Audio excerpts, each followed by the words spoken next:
and just instruct other people to log in and download, and you'll be able to see it. Okay. All right. All right. Just real quick, can everybody see the screen? Thấy hết mà phải không?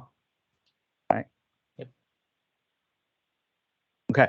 All right. So let us get started. And coincidentally, the month of May, and again, this wasn't at all planned, but as we know, the Holy Father, in his Click to Pray app, dedicated every second Monday of every month for the prayer intention to focus on mental health.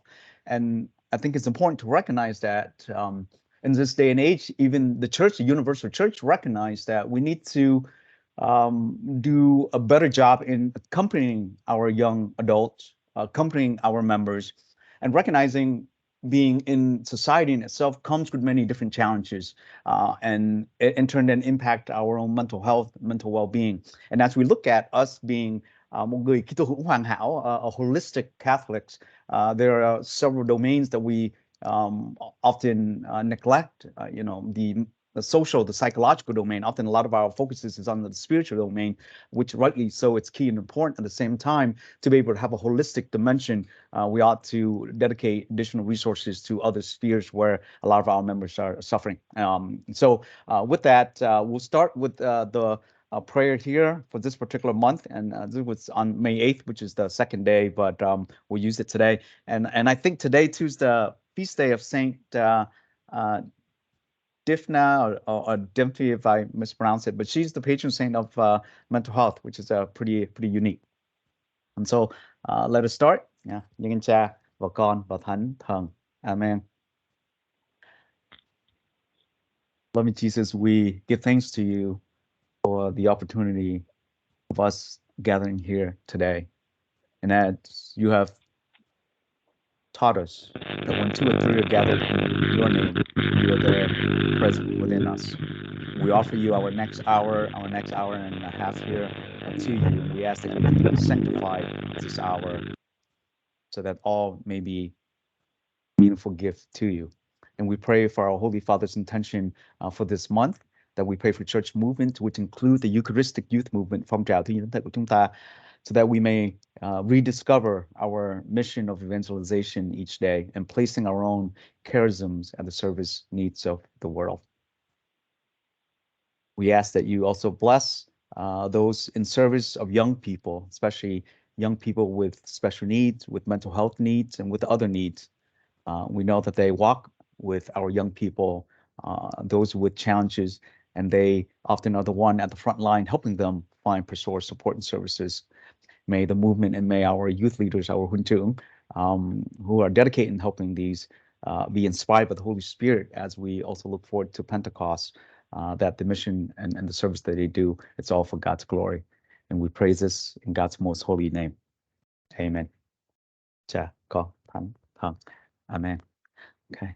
Rồi, let's just start with first, I really want to take a moment to thank everyone here for making the time to come and sit in to this presentation and really prioritizing the importance of learning the practical tools and keys and techniques that we can accompany our young folks when the time comes where they may present with suicidal thoughts or ideation.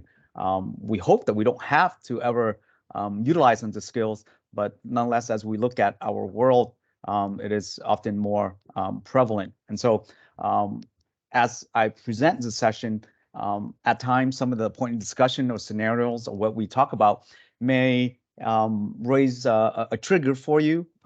It may have an emotional response from you in whatever way, shape, or form. And if that's something that you feel uncomfortable with, or you need to speak with someone right away, again, the 988 number, it's right there. It's available for you. You just call it. It has a live licensed clinician provider on standby 24/7 to speak with you regarding anything that you may need. Obviously, if it rises to the level of urgent need, you can always dial 911. Or you can also dial, and now I'll leave there, this 860-305-0298 number. If you need to speak with someone who sort of understands our Vietnamese culture and our movement, there's a licensed mental health provider on standby for this particular session if need be. Okay. All right. And so first, again, to thank everyone for making the time to be here. And then before I start here, if I can get real quick, if you can type in the chat box, what were some things that you are looking to get out of this session? And then hopefully that I can tend to your need. So just real quick in the chat box, whether it be, I want some quick, easy formula to approach one of our youth member who may verbalize some suicidal thoughts. Or, what are some good ways to talk to people? Just go ahead, type in the chat box. So hopefully I could attend to those responses. Yeah.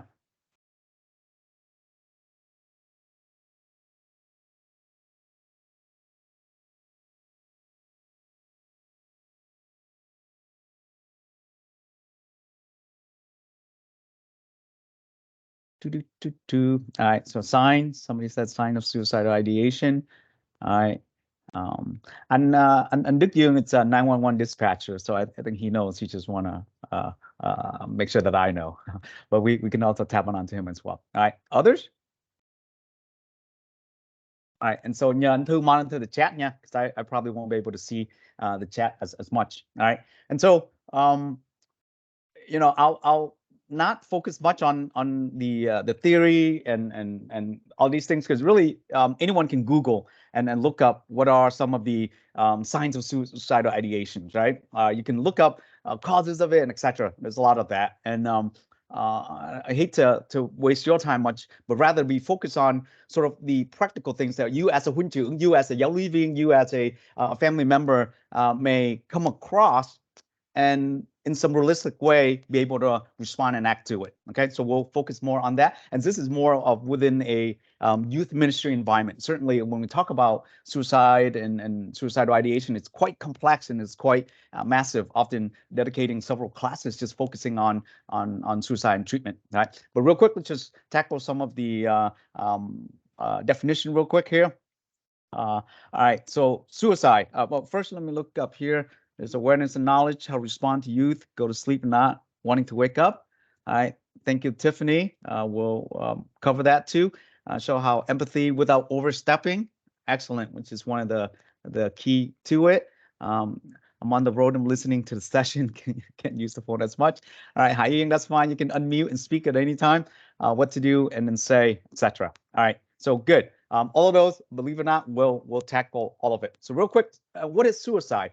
And often when we hear of suicide, it's when people wanting to harm themselves, obviously, with the goal of really ending their life. And as a result, they're deceased, so they die from it. And when we hear the term suicidal ideation or suicidal thoughts, it's really you generating ideas or ruminating on thoughts and ideas on ways of ending your life. And then suicide attempt is when you act on those ideation, act on those thoughts. But ultimately, you either were intervened, you stop, or for whatever reason, you're not dead, are dead from it. And then there's death by suicides, when actually people have died as a direct result of the deliberate self-injurious behavior or act to it. All right. And so, real quick, as somebody has outlined in there, what are some risk factors to suicide? And I'll cover this briefly because I want to focus on really on the what and the how to resolve it. But this is something that you should know. And when you think of risk factor, think of it as variables that may increase the chance of someone having suicidal thoughts, ideation, or attempt, right? And so you can look on there. There's everything from history of substance use, which we know substance alters one's consciousness, cognitive perception, but also other form of abuse, right? We have physical abuse, domestic violence, child abuse, someone with disability, not able to get around, not able to be autonomous, or if they've been exposed to friends or family members who or have committed suicide or death by suicide, or being exposed to it, whether directly or indirectly. Individuals who may have had traumatic events or incidents, whether it be bullying, mental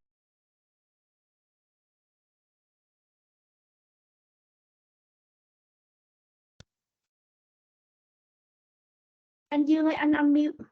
You unmute anh Dương. You mean this whole time I've been speaking to myself?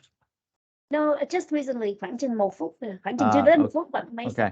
All right. Whoever's unmuting me, please don't mute me. And then if we could just keep it on mute. Yeah. And then remind me if I'm muted. All right. And so where did I leave off?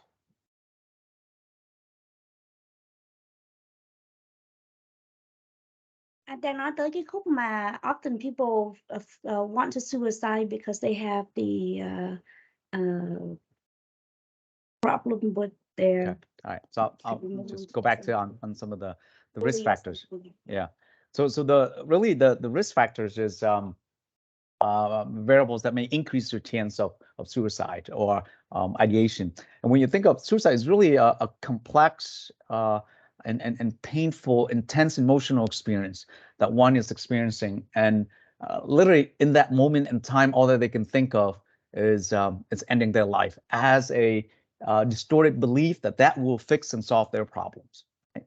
And then you have other more chronic suicidal thoughts. Often those are affiliated with depression or PTSD because it's prolonged. But generally, it's this intense pain and suffering emotionally that it's unbearable. And the only way that they could get out of it is believing that they commit or at least act on it. You know, I had a person I was working with in the past, and you know, the person was in a very abusive relationship with the husband.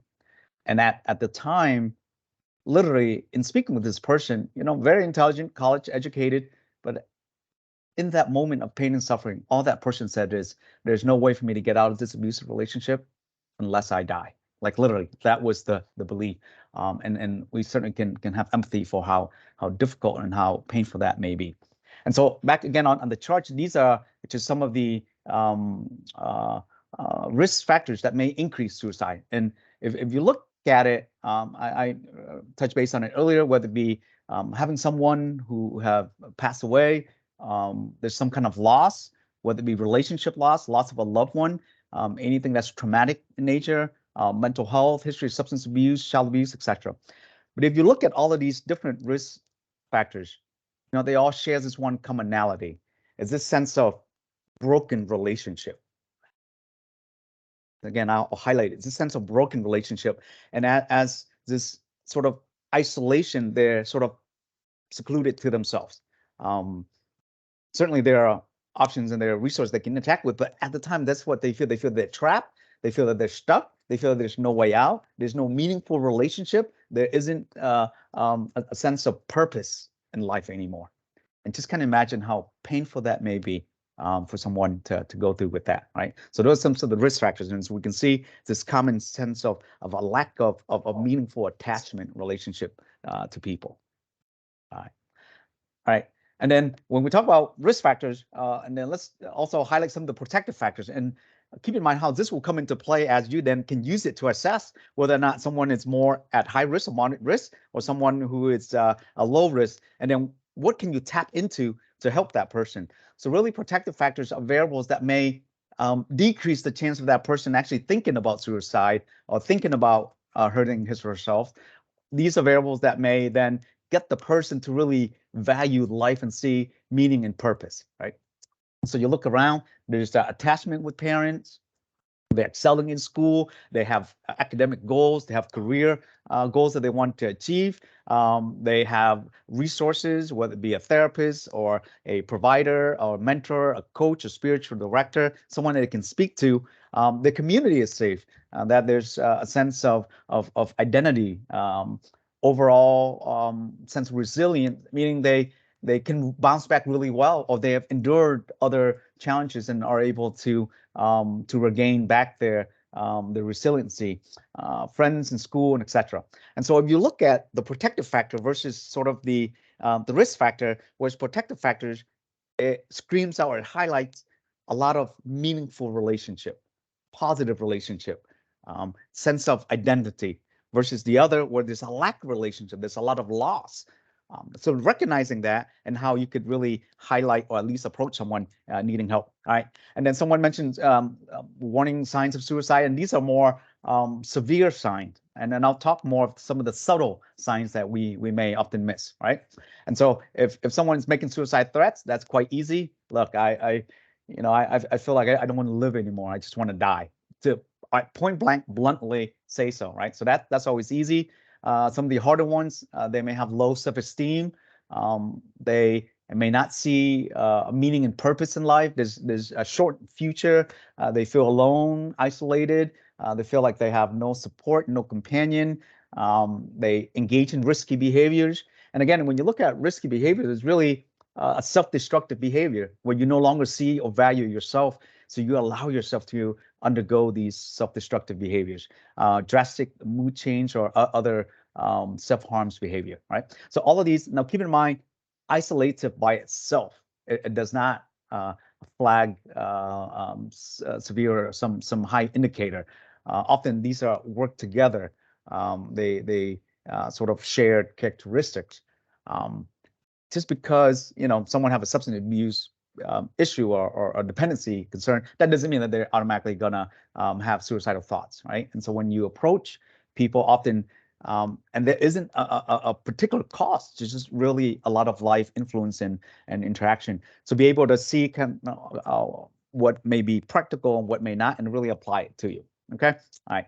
But really, I want to touch base on sort of what you as Huân or as youth leaders or as giáo lý viên may encounter, and you may encounter this more within our young adults, right? And usually, it's rare to have only speak to you or talk to you about suicidality. And there's very rare research empirical evidence showing children younger than 9 or 10. However, between 10 and 24, that's where we would have a significant amount of numbers. So you're talking about your các em ngành thiếu and up, all the way up to adult. But after 15 to 24, the rate sort of doubled, increased. And so again, this point where they are gaining more cognitive ability, they're understanding, and they're going through with the world. And then this is where they struggle with a lot of the challenges. All right. And so these are the things that you ought to look for as a Huân trưởng, or as a giáo lý viên or family members. The first two is quite easy if they, again, talk openly about it. And then the rest are sort of indicator. It may be indirect, but they're communicating with you in some capacity. If they're feeling hopeless, I give up. There isn't much hope for this anymore. Maybe family is better without me. I'm such a burden to the family. They're starting to put their agenda in orders, giving away things, or just really not seeing themselves as contributing members. So all of these are sort of warning signs, subtle warning sign that often many of us miss, right? So what I like to do here is to kind of go through what some of these may look like as your sinh hoạt thiếu nhi trong đoàn, and then we'll tackle how to break through some of these things, okay? So what it may look or sound like. So I'm just sort of capturing some of the things that actually happen trong phong trào here and out in the community. So you can go up to a thiếu nhi teenager and ask, hey, how are you doing? And then the person replies fine, but then sort of crumbles into her hands or his hand in tears, crying, right? And then the person tells you, hey, I'm only seeing Patrick on here, so I'm using your name. Hey, I'm Patrick. And the person sort of kind of disclose to you whatever that tragic news is. And then you can fill in the blank. Mom and dad's getting a divorce. My best friend passed away, or I had a breakup, a tragic relationship, whatever that may be, right? And then the person said, the family's devastated, I'm devastated, life would never be the same again.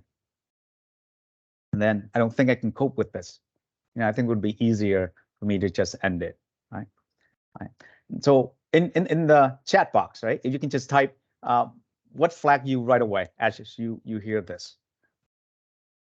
What are some things that you kind of see?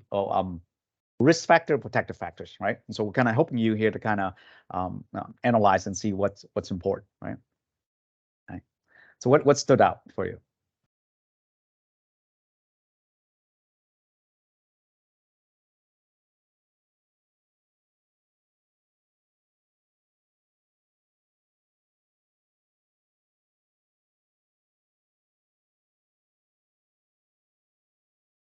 I hope that it would be easier to end it all, right? So thank you, those of you who sort of can see it. And I invite you sort of kind of be proactive at this. This is what reality may look like, right? It would be easy to just end it all, right? So again, a lot of time we may just miss it.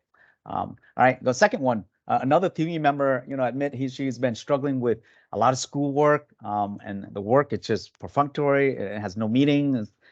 Maybe doing something redundant, and in a very toxic relationship. Lots of family conflicts, and team work is never ending. And then they're having a hard time keeping up, and it's feeling overwhelmed. It feels pointless to go on. And then says, you know what? I wish I can just sleep and not wake up. And I believe one of our members here just kind of highlight that earlier, right? So hopefully that will be a flag right away. And that's something that we ought to pause and pay attention to, right? Or something you may have seen this before. Often we see a lot of online bullying, and so as a result of constant online bullying and one of our members being chastised by it, person says, "I can't keep going on like this. Maybe those people online are right. I should just end it, or I'm worthless. I should just get rid of myself." So all of these are true and examples that we've heard from John, from others, right? It may also sound something like this. I don't have any friends anymore because I'm such a loser. I wish I could be comfortable being gay, so I don't have to feel like this. You know what? I hate being gay and you. Why couldn't I just be born straight so that people could accept me and maybe even love me? I didn't choose this, right? And this is where you have to hear God is unfair, God is unjust. I just want to be normal. I'm tired. I'm done with life. I can't do this anymore. Hopefully those are sort of indicators of our member crying for help. And then here's another example. You ask Thiếu Nhi Hiệp Sĩ how the person is doing with the breakup, right? They just had a breakup, and the guy just shrugs and look away, and he turns around, walk around the corner, and he mutters, she'll be sorry when I'm gone, right? Things like that. And so on. So you can hear many, many more. And some of the examples are, I just don't want to live anymore. It's just too bad. I wish I was never born. And again, that tells you family is tough, life is tough. I hope this plane crashes. Or here and there, we often hear too, my family would be better off if I wasn't around anymore, right?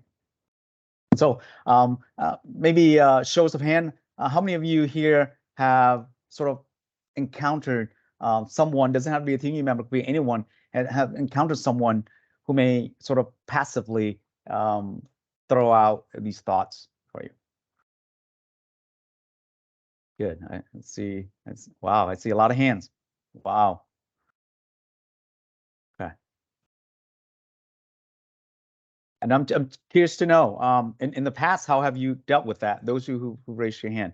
And it's okay. In this training environment, there's no right or wrong. Just we're here to learn from each other. All is good. You can unmute or you can type in the chat. Even to say that something is beautiful when it falls, some terrible, gorgeous scars. Yeah, something being sarcastic at things. Okay. Good. All right. Others, just when this happened, how have you gone about doing so? And so I'm going to show you a formula as to how in which you can go about addressing some of this situation. All right. Talk it out. Try to avoid discrepancy. Okay. Thank you, Chị Thanh Tâm, for joining in, and others. All right. And so and whatever ways you've done before, if it worked and if it helped save that someone's life, then by all means continue, right? And know that out of all the years I've been working in the mental health field, I would say that the skills that sort of what I'm sharing with you here today, it's truly life-saving. Outside the TV environment, literally about a dozen full people that we've been able to save as a result. And teaching someone and then they end up using that skills to help other brings me more joy. Within Thiếu Nhi, believe it or not, this happened often, as well as recent as last week when we had one of our member and we did what we could to be there to accompany and support that person. And so know that you can make a difference, and there are things that you can do. Okay. All right. So things to consider. So when you hear these things, please, please, please, and I ask, please take it seriously. All right. Uh, you know, in the literature, it shows literally about 70% of those who talked about it, and without any intervention, they either have some follow up and act upon it. And so I highly encourage, if you hear it, take it seriously. And let's say if someone is kidding around, right? Worst come to worst, it's a false alarm, and no one is dead. Versus sort of this you know, childhood story we tell the kids, someone cry wolf, and then we end up losing someone. And then I can assure you the degree of guilt that will be around, not just you, but with the community. It's sort of ever long lasting. I had a situation where in Brazil, there was a person who was crying for help, and people thought, you know, well, you're a Marine, you're tough, stop, you know, playing around. And then it happened, and the community was just in a high degree of grief. So please take it seriously. And then really what suicidality is, it's really, you know, as I said early on, it's this intense emotional pain that one is going through. And as they talk about it, they bring it up. It is really their way of communicating, their cry for help to you. And if they're talking to you, or you happen to, and I would say to be the blessed individual to hear it, it's because that person find you trustworthy, or there's some degree of trust and love in you, that they can confide that in you and be able to turn to you for help. So don't take that responsibility lightly. I think it's quite a tremendous blessing for you to have a vital role in helping someone work through with it. Right. And then there's always a urgency, you know, to this. When someone speak about death and dying or suicidality, you know, I would ask, if that's your own family member, let's just drop everything and turn to the individual for help and provide them the help. And literature actually shows that when you accompany, you be present, and you're there with the individual, it decreases their chance of continuing to have suicidal thoughts or ideation. Right. Some of these often myths that we often think, and mainly for us as a Vietnamese American community, where the concept of mental health stigma is so taboo, that we think, well, if we talk about mental illness, or we talk about suicide, you know, we're in fact are being suggestive, where we're giving the person idea to kill his or herself. It is a complete myth. There's no truth to that. You know, just to think of someone when you're going through pain, when you rise to that level, it requires a heightened degree of pain to be able to believe and think and carry out that act.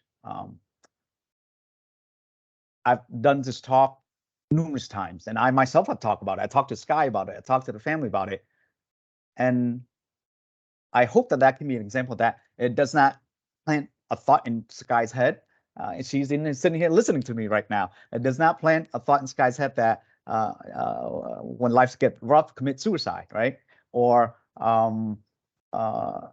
that's the way in which he or she will cope with it, right? So completely, it's a myth. So I encourage you all, talk about it. The more you talk about it, I think the better it is to help prevent it. All right, and then suicides can be prevented. Regardless if you're a trained professional, if you're a doctor or a pharmacist or a teacher, or just someone non-medical, not in the medical field, being able to accompany, being present, and to be with that person and exemplify or demonstrate empathy, care, and kind of help work through, that in itself is therapeutic. And believe it or not, when we teach mental health first aid, literally we teach firefighters, we teach people who aren't in the medical field to be there and to provide care. So you can help. So hopefully you can take this and apply it to where it is that you're at. Okay. All right. And so here are the 5 easy steps. Right. So 1, just ask. You know, what do we ask about? Literally, and we'll dive into a little bit. You know, we ask just assess and check in whether or not if the person is thinking about killing his or herself. Right. And then as you ask, depending on what you sort of gather from your conversation, do what you can to keep them safe, whether it be removing lethal means, or keeping them in check, keeping them within eyesight, stay with them. That is how in which you can keep them safe, right? We talked about being there. So really 1 and 3 is already given. You're asking, you're sitting there, you're being there with the person. And then number 4 is really connect them with services, connect them to a professional, connect them to 911 or the hotline that I mentioned early on, 988, or any resources. Could be a priest, could be a sister, could be, let's talk to a protective variable, a father, a mother, someone that they love, someone that they trust, whatever that may be, connect them. And then number 5 is often we miss is once the crisis is over, we sort of kind of wash our hand. But really to continue to stay connected, right? So we'll talk about the 1, 2, 3, 4 all together here, and then ways in which you can do so. And so go back to some of those scenarios, right? So imagine or visualize yourself when you're talking with a new member and you start seeing here some of these things. First thing, I'm gonna invite you all to get the member or whoever it is that you're with maybe expressing some of these thoughts to practice or to do one of these 3 basic what we call grounding techniques, right? And so when someone is sort of in this degree of distress and pain and they are distorted in their belief that they feel that death and dying by committing suicide is the only way out, right? You need to wake them up from that encounter. And something can be very subtle. It's I see if they're crying, if they're breaking down, have them go walk with them, go wash his or her face with cold water, just real quick. And as you talk with the person, that sort of flash of cold water, often it's an awakening. You bring the person back to some consciousness versus sort of this distorted perceptive moment that they're in. If there's a cold glass of water nearby, have the person drink a glass of water. All of this are very subtly done, but what you're doing is you're waking that person out of this sort of distorted perception. Cold glass of water. So with that, Hun trưởng, bring a cold bottle of water with you at all times. Or if you're out there, get the person up and walk as you talk with that person. I know that's a lot harder to do just because if the person is in tears and breakdown, but what that does is it will get that person out of that moment where the person is just sitting down thinking nothing but negativity in his or her head, right? So do those 3 things. Could be anyone, wash the face, drink some cold water, walk as you talk, all right? And so what do you do when you talk, right? So on the ask, I would invite all of us to sort of build relationship first. So rapport, trust. Just as you're meeting someone, you're dating with someone, you got to go through a courtship period, right, to get to know them before you jump right into the business. So I showed this clip here that I often see within our Asian community. Often we fall short on, and then we wonder why our kids don't talk to us. Because the minute they say something, we sort of either invalidating their thoughts and belief or being dismissive. And so the comic says, hey, probably talking to mom, I'm feeling depressed lately. And often, our elders or us at times said, oh, don't be silly. You have everything in the world going for you. And so in their mind, they're thinking, we provide for you. You have an iPad, an iPhone, you go to church, you have all these things, life is good versus life in Afghanistan or in Iraq is so bad. So stop whining, right? And then a week later, you see the ad. It says, well, how come you don't tell me anything? Well, basically, what we've done by sort of invalidating one's feeling is we just shut that person down, saying we're not interested. What you're saying is inaccurate. Don't bother. And so our young thiếu nhi nghệ sĩ hiệp sĩ, they'll learn. Heck, we'll learn that when we're being dismissive, why bother speaking or raising our voice, right? And so now what would the alternative be if, hey, I'm feeling depressed lately. I'm just feeling down and sad. Our approach, well, that sounds tough. I'm sorry to hear that. That sounds not pleasant at all. I'd love to learn more about it. Tell me more. And then the person may then see this is an invitation to speak well today at school, blah, blah, blah, X, Y, and Z. They may be bullied. They may have other traumatic events that happen. As simple as building that bridge, establishing the rapport and the trust. What essentially you're doing now is if you look at the risk factor and the protective factor, risk factor is lack of relationship, lack of meaning. Protective factor is a lot of relationship. What you just did here is empowering relationship, that the person means something to you and that person matters, versus being dismissive. And that's really the risk protectors in our own way is if I was to write an article, I would say sort of being dismissive or being invalidated is a form of verbal abuse. While society may not deem it as such, but if we continue to do so to our young members, that is a form of emotional abuse in my mind, because it doesn't foster growth, right? All right, so some things to say and something not to say, all right? And so this is where I think I'll invite you all to, one take turn to just say it and see if you can say it in the tone that as you're approaching our young people. And really, the hope is to get you to be comfortable in saying these things, okay? All right, I'm just gonna call, can I get a volunteer? Can I get some volunteer? Just go ahead in the first line. Like, these are things that you should say. And then when you say it, maybe you can share what that may convey to others, right? All right, maybe Andy, you want to start with the first line?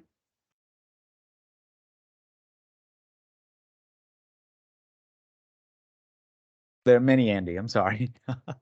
All right, I'll jump down right. Joe, you want to say the first couple lines?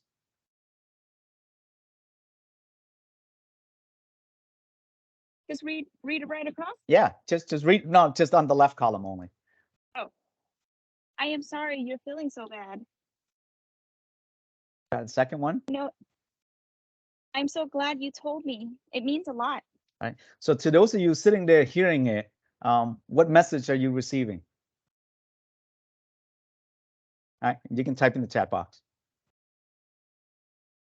Like you being acknowledged. You're being acknowledged, all right? There's a degree of empathy there. What you're going through is bad. And the person sort of conveying that it means a lot that you're talking to that person, because then that person is valuing your relationship, right? Again, look at the protective factors, right? It feels like you're being heard, right? Someone's interested in hearing problems. Again, when we look at the risk protective factors, right? There's a lot of isolation, lack of relationship. And so when someone is going through intense pain, they feel that they're alone and that no one else hears them, no one understands them. And as they talk to you, that is their effort to convey help, to call for help, right? Right. The next two, right? Maybe chị Mai, you want to help chị Mai? Just the next two lines.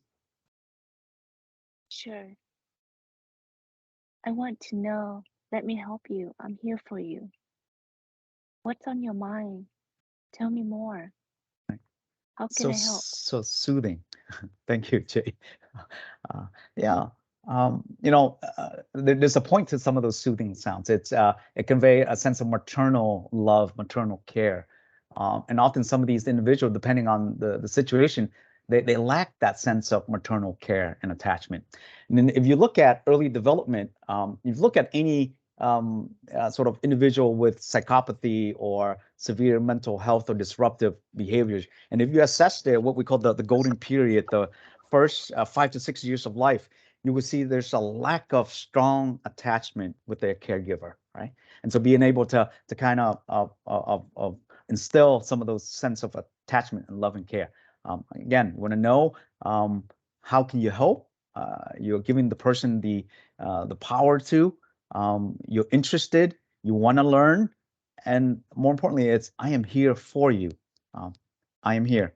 So you're dropping everything. You're conveying that being here, it's important. And at this particular point, there's nothing more important to me than being with you.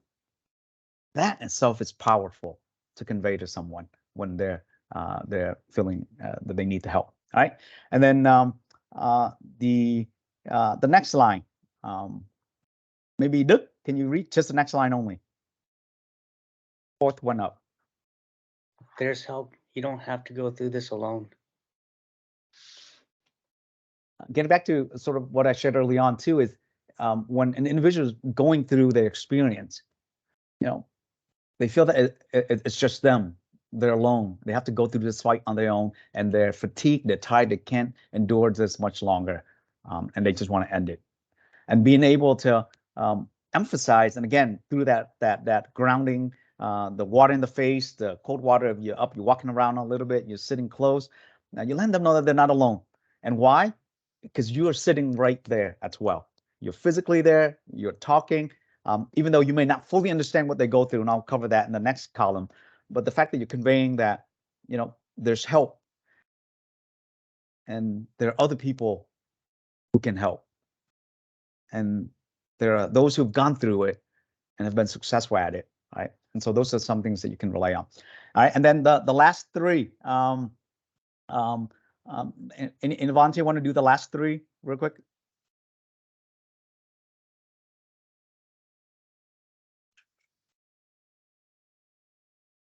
All right, Christine, I'm just calling down the list, like the 60 people.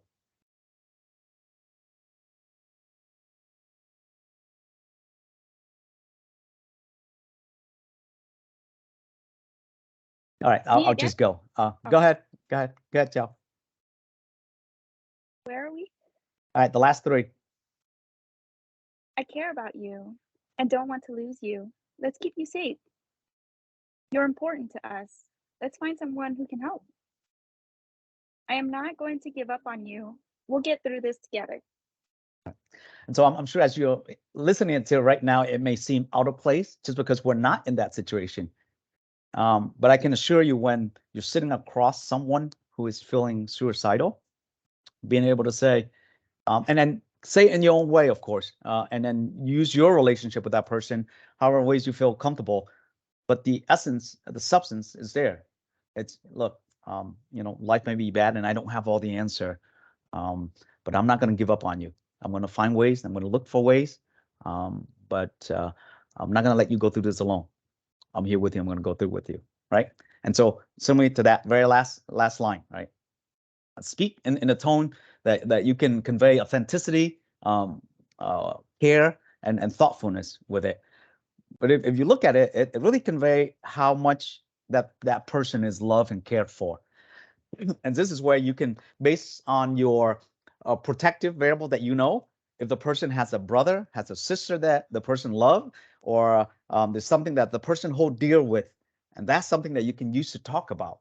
At that point, don't worry about solving any challenges or broken relationship or getting a new job or divorce, what have you, right? Because all of that can't be solved at that moment. At that moment, you want to be able to bring that person to an awakening and to see the value, what gives that person meaning, which is those protective factors that we talked about.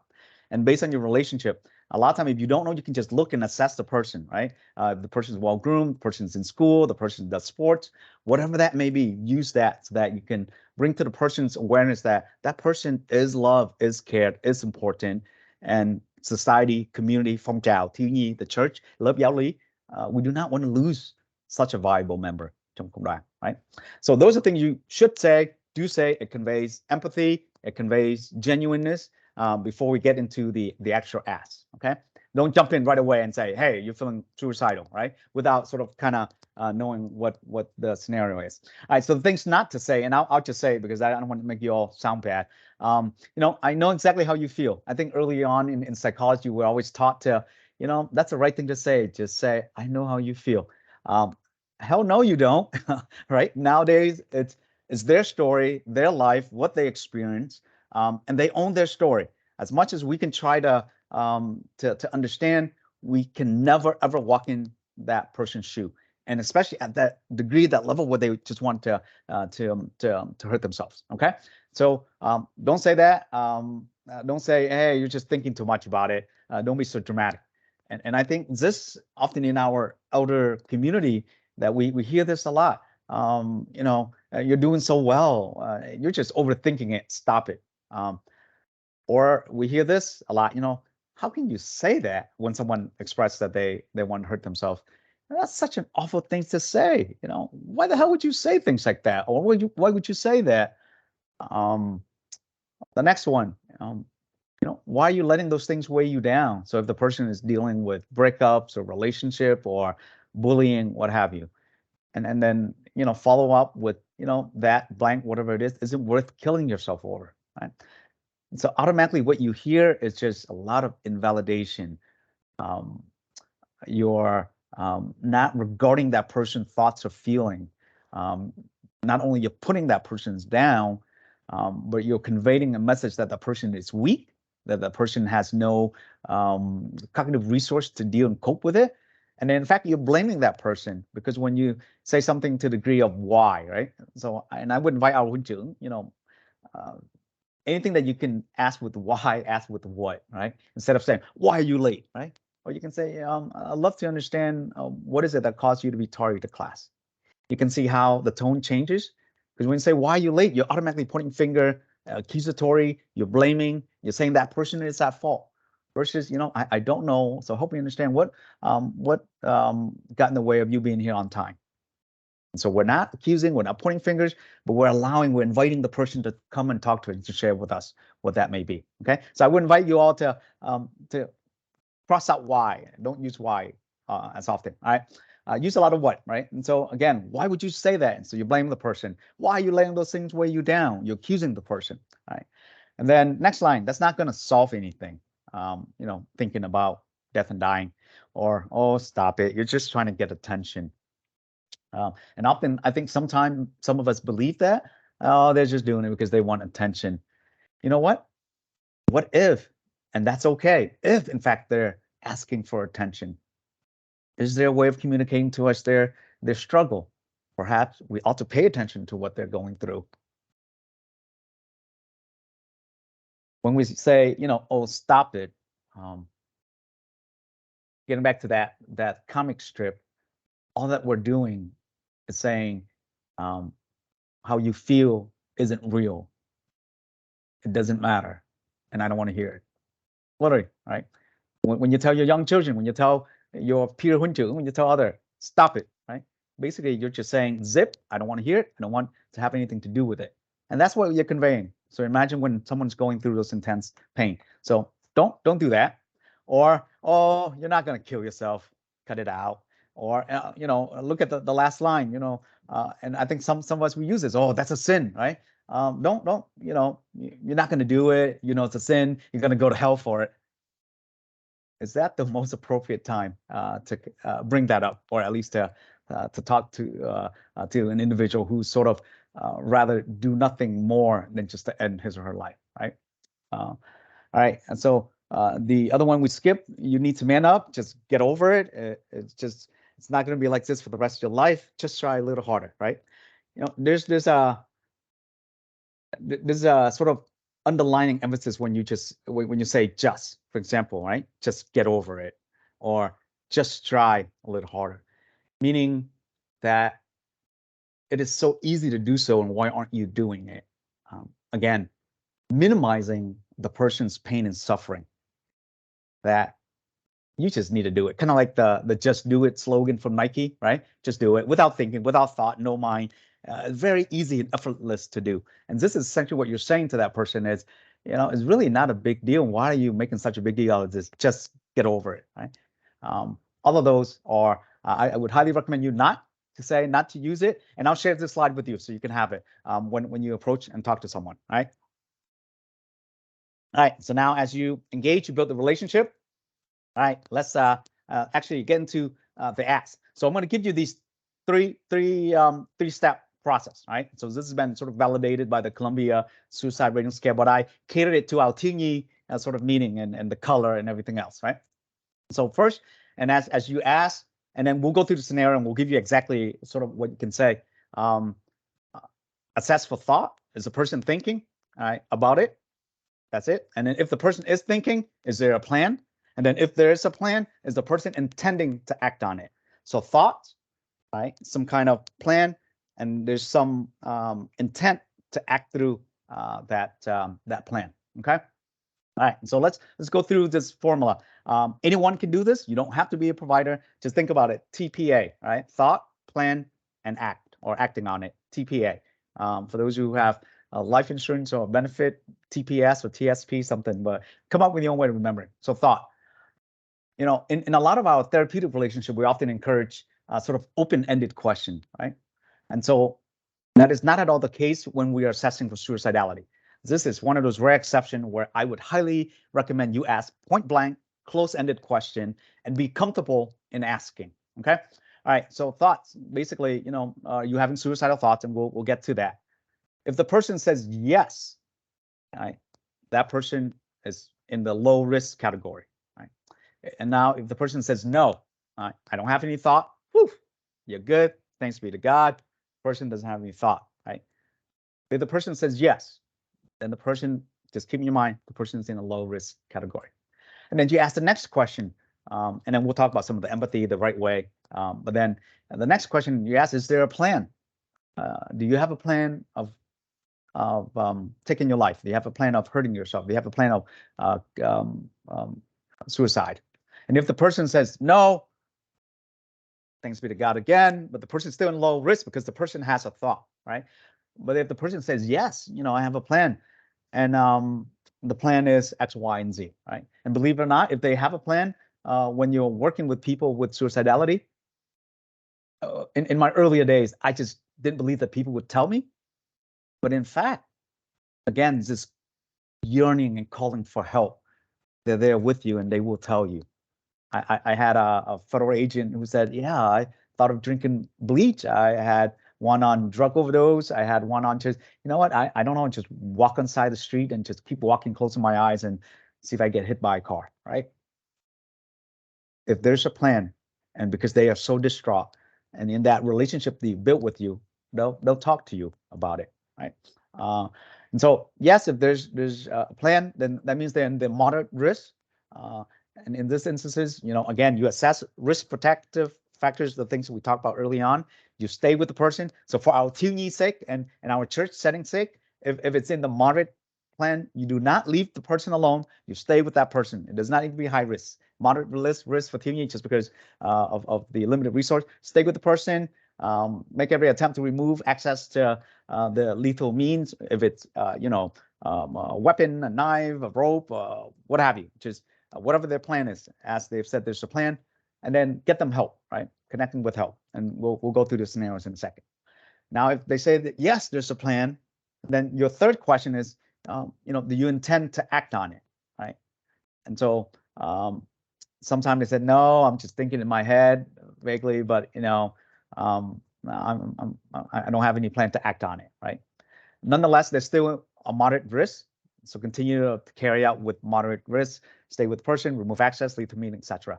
But if say, yes, I intend to act on it, later today, tomorrow, next day, and what have you, right? And so they're completely high risk, more reason to not leave the person out of sight, 24/7, stay with that person, and connect them to emergency services, right? ER, if that's, hospitalization, getting paramedics and getting help, etc. And so we'll walk through, kind of see what those are like.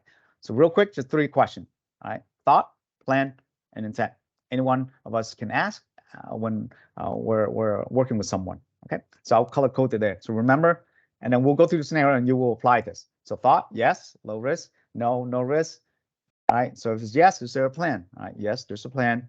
That means they're moderate risk. If there's no plan, they're still low risk, right? But if there's yes, there's a plan, and yes, intent to act, it's high risk. And if no intent, then it is moderate, right? And then sort of the duration is 3 months, but no need to worry in our team environment. Okay, all right. So let's go through those scenarios that we kind of did earlier. And I'll share some examples. Now, keep in mind, these are just some examples. There isn't a cookie cutter way of saying or expressing it, but here it's just a way to give you tools so that you can apply and use it. All right, so that similar situation, teenager says, I don't think I can cope with this. I think it'll be easier to just end it, right? So they're talking to you and you're there. Again, give thanks to God that the person trusts you, or at least talking to you, right? And so let's build the empathy, the rapport, the trust relationship, something to the extent, thank you for sharing with me. And I'm so sorry to hear this. Well, I'm not in your shoe. I just can imagine the pain or the difficulty that you and your family is going through, right? So you're being authentic, you're keeping your eye contact, attending skills, and by now you would have had already got the person wash up water, drink a glass of water, take a short walk as you walk, or if there's strong wind around, that's good. Anything that can sort of kind of wake the person out of that sort of what we call this distorted belief of that particular sense, right? Or another example is, I'm really devastated to hear this. I'm so sorry you're going through this. How can I help? Right. So once you establish that, the ask. All right, here we go. So, earlier when you said it would be easier to just end it, do you mean you're thinking of suicide? So you would notice it's direct, it's not open, it's close-ended, it's direct, it's going at it, right? And so in this scenario, the person said, oh, no, heck no. You know, sometimes I think about it, but I would never die. I have so much things to live for, right? So that's the answer that you want to hear. So if that's good, great. But if not, or if some others, if you want to talk with them, I give some of the below suggestion in terms of the first 4 step.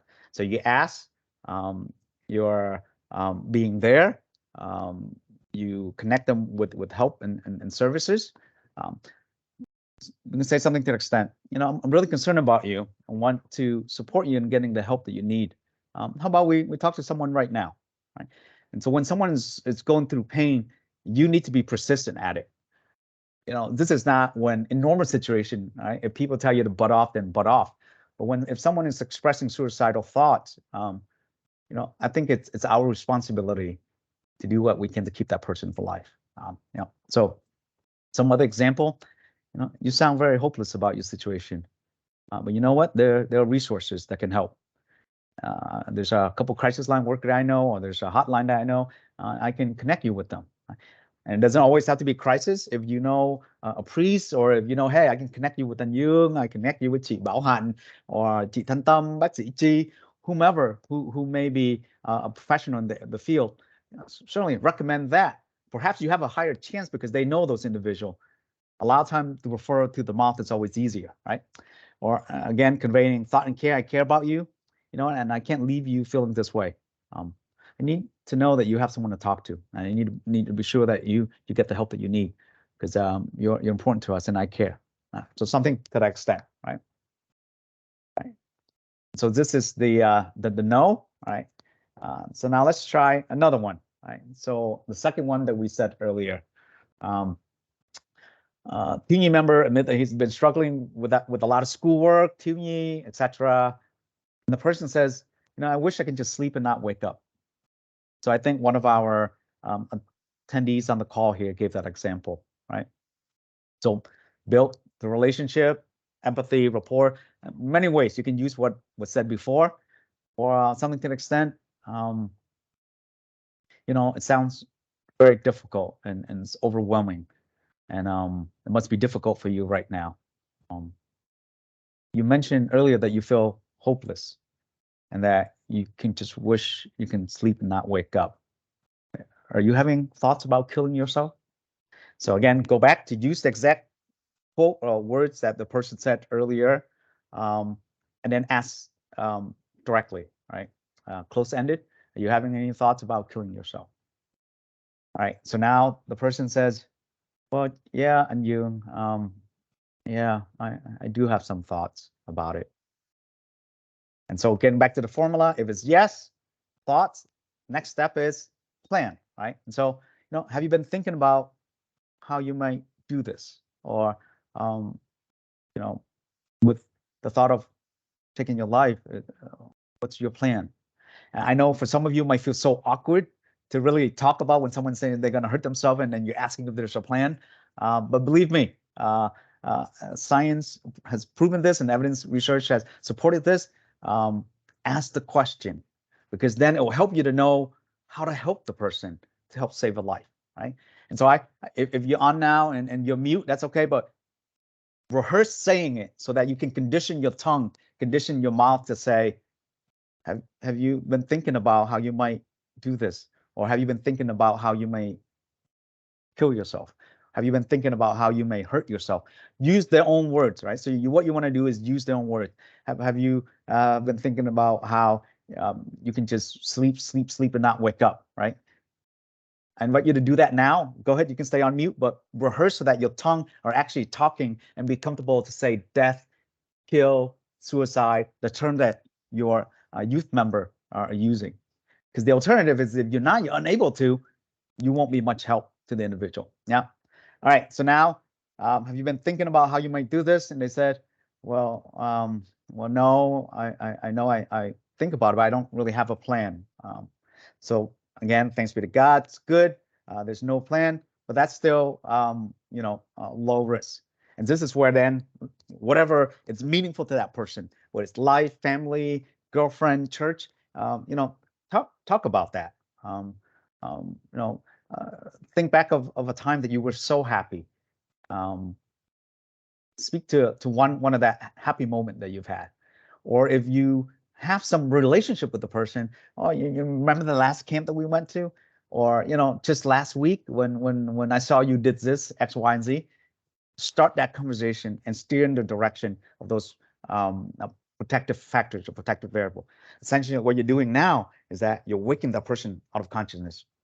I'll share this. The Golden Gate Bridge. Those of you in California, it is notoriously known as the death bridge or suicide bridge, where people back then, not anymore now, because they sort of invested in a $7 million net underneath to build out.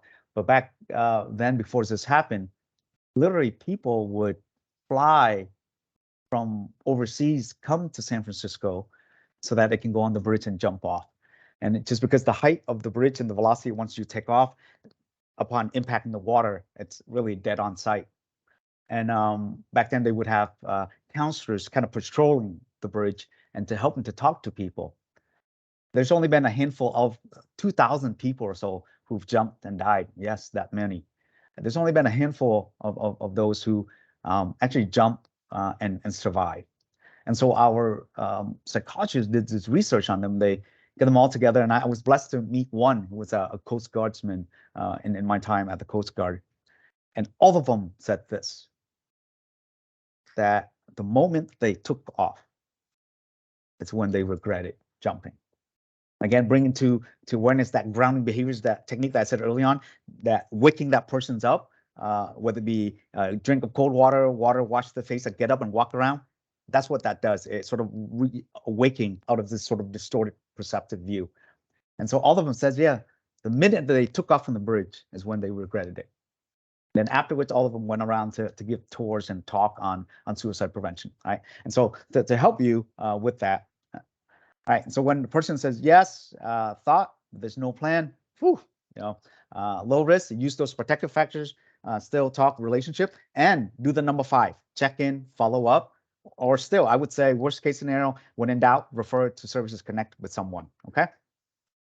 There are counseling services here that are confidential. I can walk you there, we can get help, etc. All right, let's go to the other scenario. Person says, this is cyberbullying, right? You get bullied so much and feel like I can't keep going on like this. Maybe those people online are right. I should just end it, right? And then, you can reach out, build the relationship.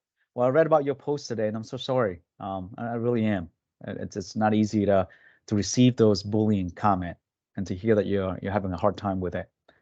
It sounds like you could use some help, or it sounds like if you're open, I'd love to be able to help you, to accompany with you. I'm really concerned for you. I want to just to reach out after seeing what you posted. I want to make sure that you have the resources you need, or you have someone that you can talk to, or something to the extent. I'm so glad that you shared this with me. Being at your age and receiving all these things, I can only imagine how scary that may be. I'm worried that this is happening, and then I want to be able to help you, right? So empathy, convey, listening, supportive, and then you go to the ask, right? And so basically I just cut and paste this from before. So when you said you just want to end it, are you thinking about suicide? So in this scenario, the person says, yeah, it's pretty bad, pretty tough. I just want to, I just, want to end it all. Just want to die. Then your next question then is the plan, right? Thought, now plan. Is there a plan as to how the suicide may happen? Then this person said, yeah, and I've been thinking about it, and I think the easiest way it's, to just hang myself. Now I'm saying it here as I'm sitting here, but when someone is saying that, and if you had the opportunity to, literally they are in tears telling you this. They are in so much pain that they see it and they still believe it at that moment, that that's the way out, right? So, and then now if they said yes to thought, to a plan, your next question is, have you had some intention of acting on them, right? And so they may have that plan in their mind, but they said, you know, right now I'm not acting on it. I don't see you acting on it. But nonetheless, it's a moderate risk, right? And so as we said, moderate risk early on, do not leave them out of sight. Stay with them, get them help, right? But at least it's a no, which is good. That means there's no immediate crisis right at the moment. Nonetheless, the situation is crisis, but there's no immediate crisis there to act on, right? So get them help, be as supportive. And then the bottom, you know, things you can continue to talk about, pull in protective factors, protective variable.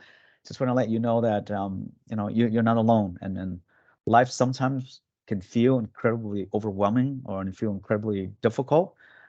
There are resources available out there that can help. You notice I don't have any but in there. You know, often when we say things, you know, life sometimes can be incredibly overwhelming, but this, right? So usually when you say but just sort of kind of negate everything, you know, or you know, you talk to one of our fellow Hindu, yeah, now I really like you, but at times you can be difficult, right? Or you're such a you know a smart person, but X, Y, and Z. And so when you say but, basically you just negate everything that you said just early on. Even though if you want to keep that in context, just remove the but, right? Just remove the but. You know, you're really a good person. You can say at times this and that, right? It's less of the but, right? So notice that I don't put any but in there. So there are resources available out there that can help you, right? Check in. You know, is there anyone you are close to whom you can talk to about your situation? Again, very close-ended, directly getting the person help. Hey, if not, VEYM has a wellness support line, and you know that can help. You don't have to go through this alone. I'm just putting in a plug for VEYM there, right?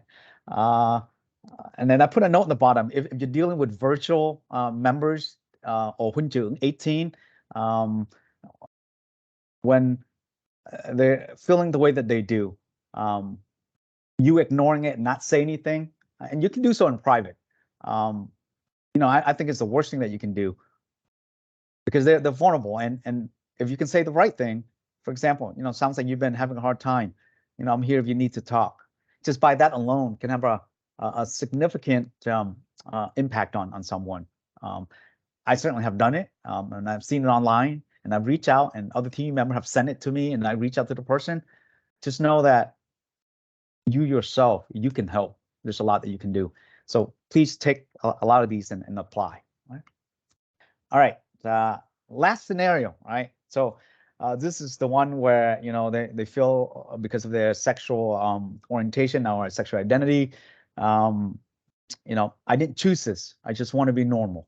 And believe it or not, we're experiencing more and more with our members, and you know, as a movement, I feel that we've not done enough to provide the soft skills to accompany our young adult, young Huân trưởng.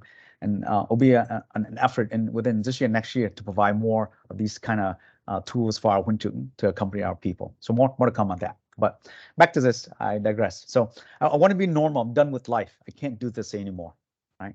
And so as you are talking about it, bridge, empathy, build relationship.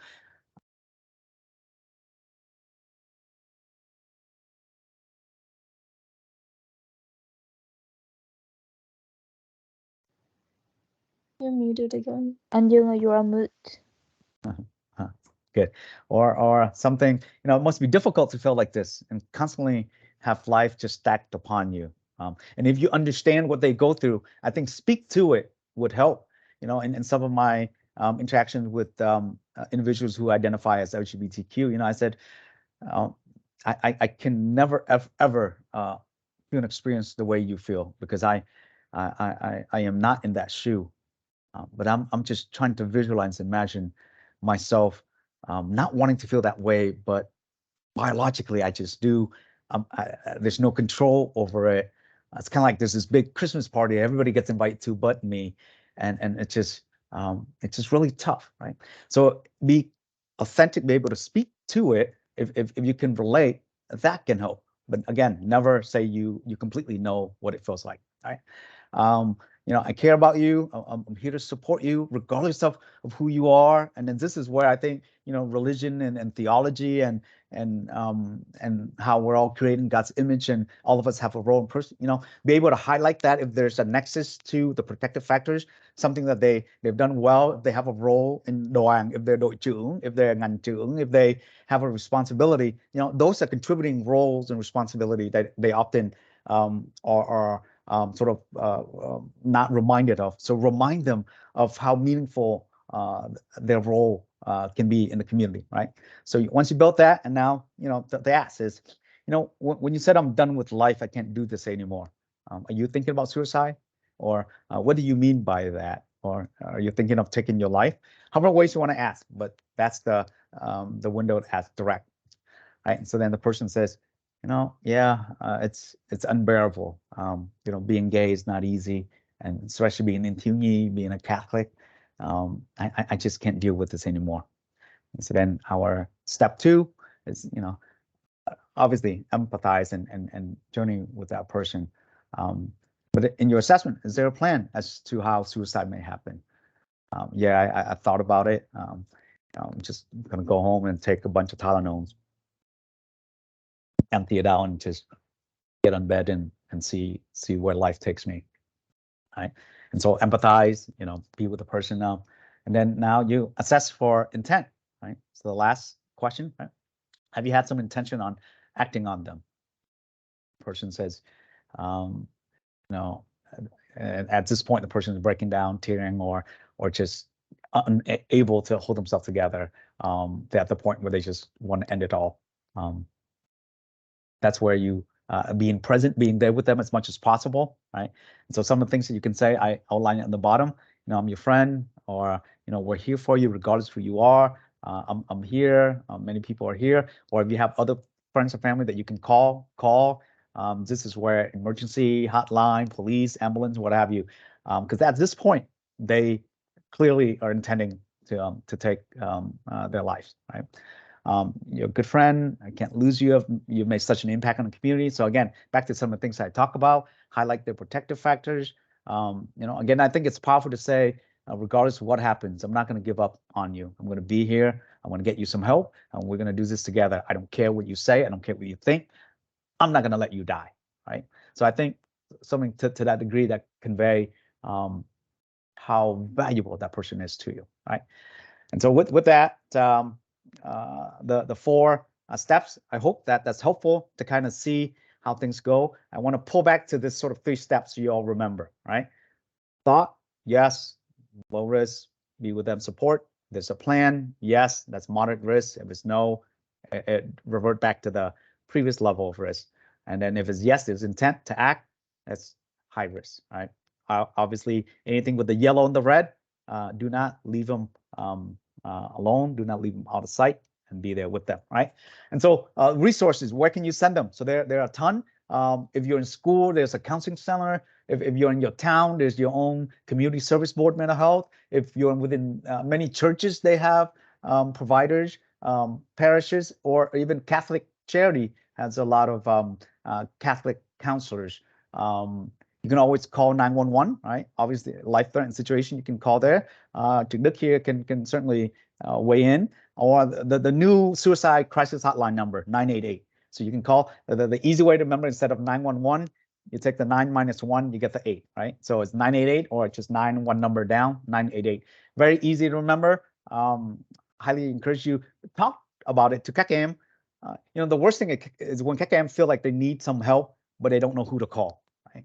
So let's be that angel and give them that number. Very easy, 988. And they have licensed clinicians who speak multiple languages, who are trained to work with all age groups, right? And so they're 24/7, they're free, and they're completely confidential. Yeah, so give that a call. And then, those within VEYM, if you access our page, there's the wellness support line that's available.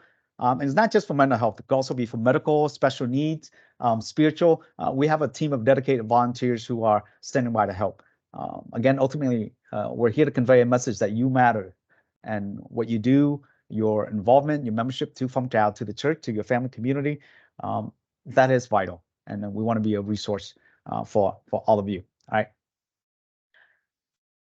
Questions so far, real quick, in terms of just the plan before I talk about sort of reporting and what what some of us may struggle with is, well, am I going to break their trust if I tell people?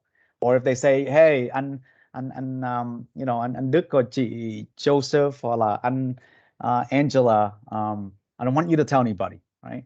So what do you do? So just real quick, if they are a minor, right? So if they are minor and you are a huấn trưởng, you are a catechist teacher, I would first advise you to look at your diocese policy and guideline. But within phong trào, if they're a minor and this is life and death, all confidentiality, it's off the bat. We have a responsibility to inform the parents, right? If they're minor, they're 15, 16, we have to let them know. And it's okay, talk to our young member first, let them know, and then ultimately communicate with the parent. Some of us in some early conversations struggle with, well, I don't want to break the trust. I don't want to lose their friendship, or even adult to adult. By doing this, it may cost that person's their reputation or what have you. At that point, I would say, I'm more than willing to sacrifice that relationship so that you can live, so that that person can have a life, that person can continue on. And we know that through our intervention, it does help save a life. And so, I would invite you to not let that be a barrier. Focus on what matters. And I think life, I know life is definitely worth living, right? So hopefully that'll address that question, right? And this is, and I can share with you, but that's basically how I outlined the 3 steps earlier that we applied, okay? All right, so I'll pause there real quick. We have about 10 minutes before we end, and thank you, Đức, for the comment in there. Professional welfare check and risk intervention. Yep, there you go. And if you have concern, you can always call, and then you can say, hey, I'd like to have a welfare check done on an individual, and things can remain anonymous if that's a concern, and that person is out of sight. And I have done that multiple times. I've called the PD to go check on someone. Yeah. Okay. All right. So I'll pause it real quick. One, I hope that it's helpful and it's practical and it outlines exactly what you can do, and then that you can apply and test this and practice this, rather, not test, practice. Right. So I'll pause it real quick. Comments, thoughts, questions, or any questions that you may have. Hi, and you. Hello. So let's say you provide them help, you give them like this contact for them to reach out, but what if they refuse to? What if they just don't want to call? Yeah. Get help. Yeah. Thanks, Lynn, for bringing that up. So I'll go back to that one right there, right? So we got 1, 2, 3, 4, right? So the 5 that I didn't cover, so the 5 is kind of working through the crisis. So stay connected and following up with the individual. Now there are 2 scenarios. Let's say if it's if you're sitting right there with the person, remember, if it's low risk, then you provide the resources and you work with the person, connect, get help, and then you follow up with the person. Remember, if it's moderate risk, we don't let that person out of sight. We don't let that person go.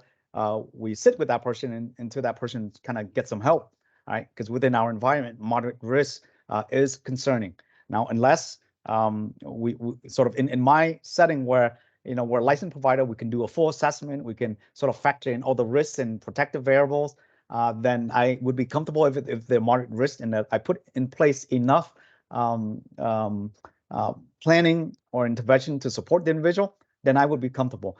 But in our teeny environment, in our church and community where we don't have that luxury of having a professional and assessing everything, I would say if it's in the moderate risk category, stay with them, get them help, don't get them out of your sight. But if it's low risk, certainly talk with them, provide them with the resources, connect and support. And then number 5, stay connected, check in, touch base, and follow up with the individual. Yeah. Hope that helps. Okay. All right. Good question, Lynn. And isn't it scary when I hear the voice, I know exactly who it is? That's a good sign, right? All right, Christine, is there a way to get certified to give mental health, to be a professional in the mental health field? Do you know of any courses? Quick, the short answer, it's you go through the course and be a professional mental health counselor, clinical social worker, psychologist, go through the professional route. But is there a certificate program where would credential and license you to provide mental health help, care? The short answer is no. But these things such as psychological first aid, mental health first aid, or this suicide prevention skills and technique that you've learned here, that all of you have learned here, you can apply. You can use this to interact with people, with your members when that comes. Just don't walk around saying, "Hey, I went through this course. I am now a licensed and certified mental health provider." Okay. The point of these tools is in crisis that you know exactly what to do and how you can help one of our own members going through having a hard time. Yeah. Okay. All right. Other questions? Yeah, and Young, I have a question. Please. So asking for a friend here. So you, so let's say, for example, someone reached out to you, you get them the necessary help and things like that. But when does it get to the point where like that person keeps doing it or saying it for, it's like, oh, I'm gonna kill myself, you get them the help, and then they kind of keep doing it? Like, when do you know like when something is like taking it seriously, or to this point where they're doing it for attention? You know, it seems like I've seen this happen a lot, where they kind of like keep bringing it up to the point where you want to be there for them, Right, but right. but then it's starting to drain on you to the point where like you don't take them seriously anymore. And then when you're asking for a friend, and It's asking for a friend for real. Is this friend age sort of adolescent or adult? And I'm only asking just so I can help frame the answer. It's like early adults. Okay, early adults, right? Yeah. And so, you know, again, I have two thoughts. The first thought, my first Actually, this both happen, adult and also a teenager. Yeah, well, both. Right. Thanks, Stu. So generally, my inclination is it's always, like literally always, back to point one. What I said, to point to consider is to take all reporting seriously, right? Meaning, if the person sort of verbalized, I want to die, I want to kill myself, I want to take my life, right? So if those are the verbal reporting, I would take each and every one of those as seriously as possible and go through sort of the step that I convey, right? Now, if and I would anticipate that sort of a lot of these reoccurrence when it's not the point blank direct that I want to kill myself, but more so, you know, there's just days. Look, I just don't want to get up. There's just day that I just wish I'm not here, which is sort of a lot of these passive suicidal thoughts that we've talked about. And use your own assessment. If that's an assessment, that's something that you've seen and heard, that a person has sort of verbalized that, but they're low risk, they're getting help, they're seeing a therapist, they're seeing a provider, they're around, and they follow through with their responsibility. So really, it does take a holistic assessment, kind of see the different variables at play, and then you kind of make that decision. But I would be on the safe side. If someone comes, or at least raise to my awareness that they're going to take their life, his or her life, I would react the same way. It's interesting here at work, we had similarly, we had one person, because of a certain mental health condition, verbalize these suicidal tendency repeatedly. And so I called because I am not within the vicinity, the person either sends an email or send a message stating otherwise. I followed through, and I had the PD come and did a welfare check on them every single time, and then refer them to services and what have you. Now, I would say, let's say if one day I get fed up, I get sick and tired, and that message came in, and I said, look, this is like the 50th time, and then that happened to be the actual time. I don't know how I would deal with that, and you know, unfortunately, that's the nature of the beast when we're dealing with the individual as such. And for someone to continuously say that, to me, psychologically, I would put on my hat right away that the individual is needing some help. And you know, not only we pray for them, but see if we can find different resources to connect with that person, because an individual with sort of quote unquote normal functioning would not be doing so. So long-winded answer to kind of go around. Yeah. Well, thank you. Yeah. No.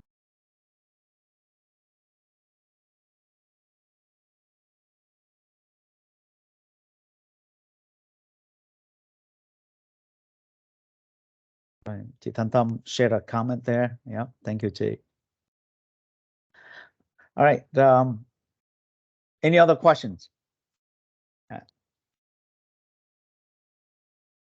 right. So all these are good. So I hope these were helpful for you as it outlined some of the ways in which you can use some of the skills discussed here practically. And I'll be more than happy to share this. The recording is here. Come on in. And so I'll just recap here. Usually when someone is expressing, go ahead.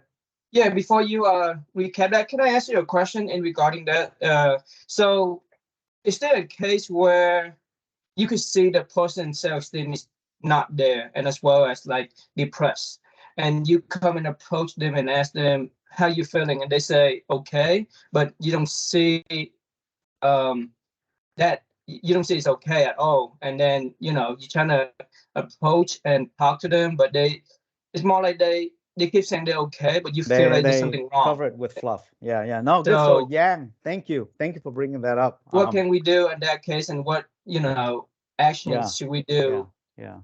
No, the wonderful question, Yang. If this was a Samak, I would give you a tua vàng right away. And this is a wider questions for all of us. How often do we go and greet each other? And then think back the last time that you greet someone, whether it be mom, dad, brother, sister, friends, peer at work. Our common responses after we check in with someone, hey, how are things? How's life? How's work? What's up? What's going on? And 90% of the time, the response we get is what? I'm good. It's good. I'm fine. I'm well. Things are okay. And we ourselves even respond as such. If I was to ask somebody here, obviously not in this session because now you're aware, but just outside, when I see you at a camp, the first thing I said, hey, chị Ngọc, how you doing? They're like, oh, I'm good. Things okay. How are you? And then, oh, I'm good. Things okay. Right? The question is, how often, when we recognize something, do we take the next step? So I'm inviting all of you here, as if you sense someone who aren't well, they seem depressed, they're low self-esteem, they're isolative, they're not interacting with people. And when you ask them, they said, hey, I'm well. Invite you all to take the next step. Raise the next question or probe the next one. Well, I'm glad to hear that you're well. What has been well? So now when you raise that level, and this is how you can tell someone is well versus someone who's not. If someone who's well, what's well? Well, life is good. I just win the lottery, or I got a new car, job is good. But when someone is not well, you will automatically hear a brief moment of silence.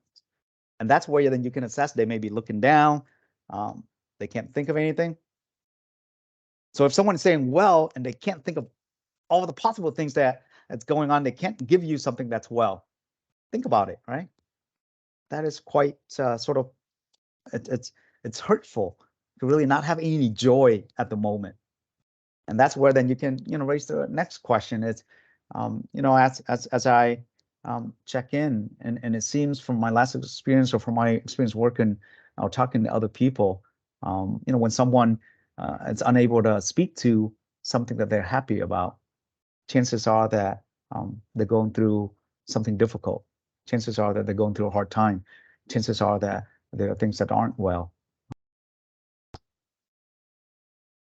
Want to talk about it, or what's on your mind?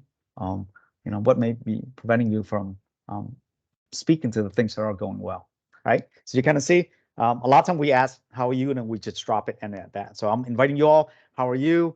And they say, I'm good, I'm well. Bro, next question. Good, glad to hear. What's well? And if they're unable to provide, that's your cue to jump in.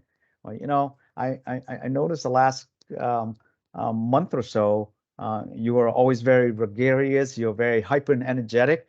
And then just this week, you just seem, down, and you're not interacting with people. Even though I know you say you're fine, it doesn't seem like that you're fine to me.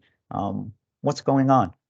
I love to be able to help, or love to be able to hear more, or or how can I support you? What can I do to help? So all of these things again, right? So assess that and take a step further. But thank you, Yang. Thank you for raising that important question. Hopefully everyone can take that skill and apply it the next time you talk to someone. When they say, hey, I'm fine, and ask them, good to hear, what's going on? What's fine? What's good, right? What's cooking? All right, cool. All right, so we're out of time. So let's just give you all a quick recap real quick. All right. So when someone is experiencing suicide, know that they are in intense and deep emotional pain, and that they don't want to be in that state of mind, and they're yearning and reaching out for help. And there are ways that you can help. You, in fact, at that particular point can be their life-saving force. So the things that you can do, the do's and don'ts, as I said early on, flow on that, apply some ground tending skills to the individual, and then go through the 5 steps that we talked about. So ask, but before you ask, establish empathy, rapport, trust, therapeutic relationship, and then ask, point blank with whatever it is that they're referring to. And then if it's, yes, they have suicidal thoughts, go on to the next question. Is there a plan? And if there's a plan, go on to the next question. Are they intending to act that out? And so the latter 2 would be moderate and high risk. Stay with them, connect, help, services, protective factor, etc. Keep them safe, be there with them. Link them to services as much as possible. Link them to a variety, a plethora of resources out there. And then ultimately, in the end, stay connected with them. Check in. This is where I would invite you to sort of take on the story of the người Samaritano nhân hậu, the Good Samaritan. The Samaritan in the parable, one person which is going, planning his or her way, and then there's the incident that happened, and the person is sort of kind of just tend to the need immediately, forego any planning that they may have so that they can be there with them. So I invite you, this is one of those times where you drop everything and tend to the person's in need. Okay, follow through. Just as in the Samaritano story, the person come back and let the innkeeper know, hey, I'll pay this now, but when I come back, let me know what else charge that I may incur. Similarly with this, follow up, stay back, because by you doing that, what you're doing is modeling that behavior. That person who received that grace from you will then be a source of help for others. Yeah. All right, so I'll close with this. Pope Francis says, seeing a psychiatrist help him with his anxiety when he was younger as bishop and priest while he was in Argentina. We'll close with this prayer that Pope Francis prays for those with severe mental health concern, or those who've been at the mercy of death by suicide. And then we'll also ask for the intercession of Our Lady, a Lady of Lords, who sort of is the patroness of all healing and hope, and we ask for her intercession. Xin Cha và Con và Thánh Thần. Amen. Lạy Chúa, chúng con cảm tạ Chúa cho chúng con đến với nhau trong tối nay. Cảm ơn Chúa đã giúp cho chúng con qua sự tác động của Chúa Thánh Thần để biết thêm những điều chúng con cần phải làm để mà cùng đồng hành, cùng đồng cảm và hiện diện với các thành viên trong phong trào, để hầu chúng con giúp cho các em, giúp cho chính những người chung quanh hiểu được cái tầm quan trọng của sự sống, và nhất là mỗi người chúng ta đã được tạo trong hình ảnh của Thiên Chúa, và mỗi người chúng ta is reverent and is holy. We remember our brothers and sisters who suffer from mental illness, and also victims, often our young people, due to death by suicide. Let us pray for them and also for their families, so that they are never left alone, nor they are discriminated against resources, but instead be welcome and supportive in their community. And we entrust our VEYM to Our Lady of Lords, who is the special patroness for healing. And may Our Lady guide us so that those who live with a mental illness know that they are surrounded by her and her merciful and forgiving Son and his healing presence. And may we remember they are never alone. Kính mừng Maria, đầy ơn phúc, Đức Chúa Trời ở cùng bà, và có phúc lạ hơn mọi người nữ, và Giêsu con lòng bà gồm phúc lạ. Thánh Maria, Đức Mẹ Chúa Trời, cầu cho chúng con là kẻ có tội, khi này và trong giờ lâm tử. Amen. And as we end our night, let us be reminded that all that we do the lessons, the work with our youth, the evangelization, all is to glorify God's name. And suicide prevention is a mean to glorify God. Sáng danh Đức Chúa Cha và Đức Chúa Con và Đức Chúa Thánh Thần, như đã có trước vô cùng và bây giờ và hằng có và đời đời chẳng cùng. Amen. We offer up all to Jesus. Amen. Cha và Con và Thánh Thần. Amen. Rồi, most great